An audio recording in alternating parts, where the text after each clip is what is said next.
Hello and welcome. On today's show, we have LJ Nuzzo, who is a double athlete here at UC with soccer and tennis under his belt. Today, we're going to focus on your tennis here at UC. So how did last season go with you and the team? It was pretty good. I think we had a really good season. Unfortunately, COVID had a pretty big impact on it, but we were able to make the best of it. We got to Empire 8 playoffs, which was pretty fun, and yeah, so I would say we had a great time. Now, you made the playoffs, and that was the first time in what? Like 15, Yeah, 18 many years, years. I think it was? Yeah, I think because of COVID, it allowed us to get in. There were less teams that were playing in the conference, but even then, it was really But nice, still and it made was that refreshing to playoffs. get into the conference playoffs for once. So that was nice. Absolutely. Now, what drew you to play tennis here at UC?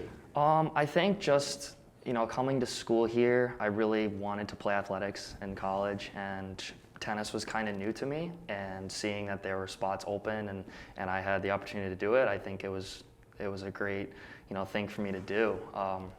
Just staying active all the time is such a big part of my life, and I guess tennis really gave me that opportunity. Helped again follow with the fall soccer, spring tennis. Yeah, right. Okay. I felt I was kind of bored in the spring, and I was like, Right. "Hey, tennis is there, so I might as well do it," and it was worth it. Now, what age did you start playing tennis? A young age or? No, actually. So I got started playing tennis my sophomore year of high school. So Okay, I was pretty only new about still. 16. Yeah. So Okay. I had a buddy. Still one of my best friends today has been trying to get me to play tennis for years, and I was a baseball player before then, and he basically kept asking me, and finally I caved. I didn't want to play baseball anymore, and he taught me everything that I needed to know, and it kind of went from there. Does he go to Utica? No, he doesn't. He actually goes to Plattsburgh State up in my hometown in Plattsburgh. Okay, nice.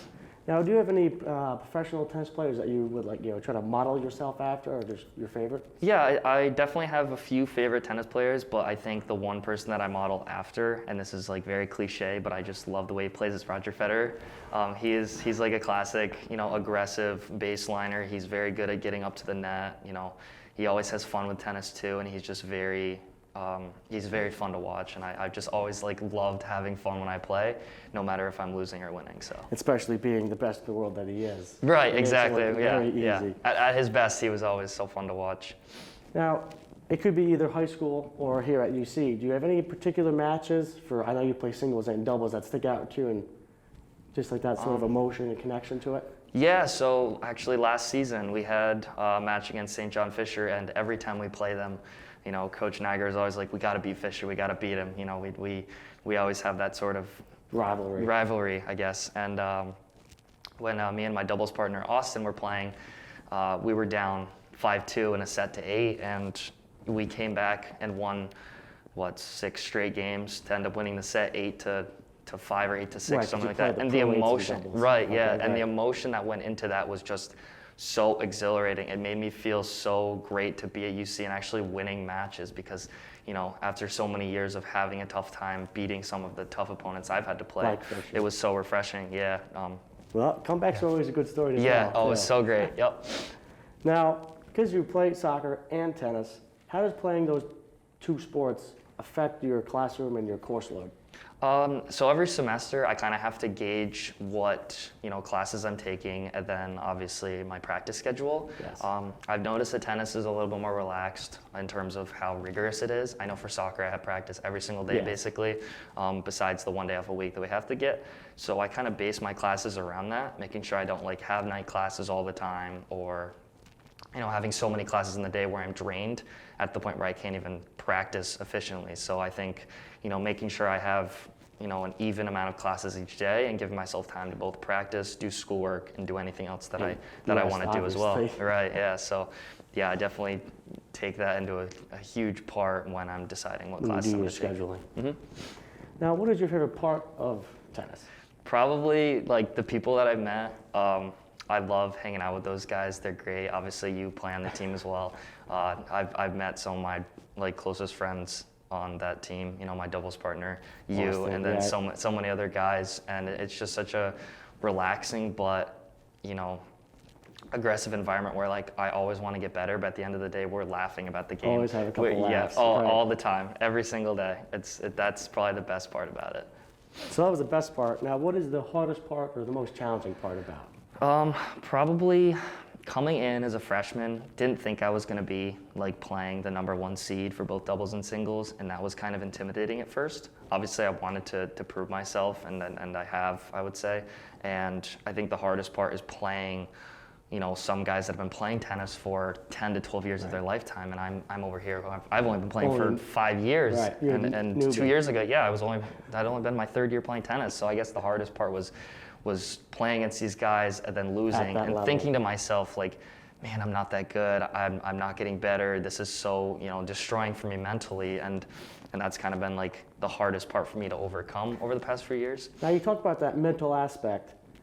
So say if you lose a match on a Wednesday, then you have class, say you have a test on a Thursday, how does that affect you mentally? I mean, there's got to have some sort of effect, right? Yeah, so it did at first. I kind of like, I'm super hard on myself anyways, no matter what I'm doing, especially sports, always so hard on myself.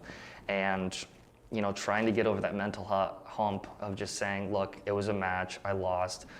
Whether I played good or I didn't, it's done. I have to think about the next thing in my life, whether it be, you know, school or, you know, something at home or anything like that. Yeah. I have to, you know, just get from one thing to the And next at the thing. end of the day, it is just a game. Right, exactly, Right. yeah. Just getting over that hump has been tough at times, but I think I've learned to just kind of get over it at the end. Now, do you have any tips for incoming students, freshmen, or not even freshmen, maybe sophomores or juniors maybe, for guys that played 2 sports and still have all that course load they have to manage? Definitely be as organized as you can be. I was not as organized in high school. When I got to college here at UC, you know, I had that sort of relaxation at times, but I had to stay organized. Like I make sure Absolutely. that I have time to do my schoolwork. I make sure I have time every day to do schoolwork, but also be able to enjoy my sports as well. So I guess organization is the biggest thing to learn.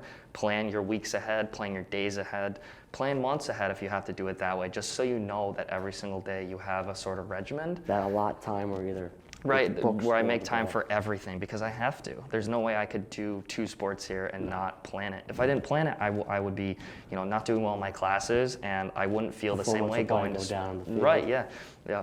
There's always that age-old saying, books before the ball. You know? Yeah, exactly. Yep. I had to definitely take that into account more and more as I've, you know, gone from a freshman to a senior here. where you are now. So planning has always been something that I come back Major to. aspect. Well, I think that's going to wrap up our interview for today. I'd like to thank LJ for coming out. Thank you. And make sure you can always see him on the tennis courts in the spring, but I'm sure we're going to be checking back with you when you're in season. Thank you.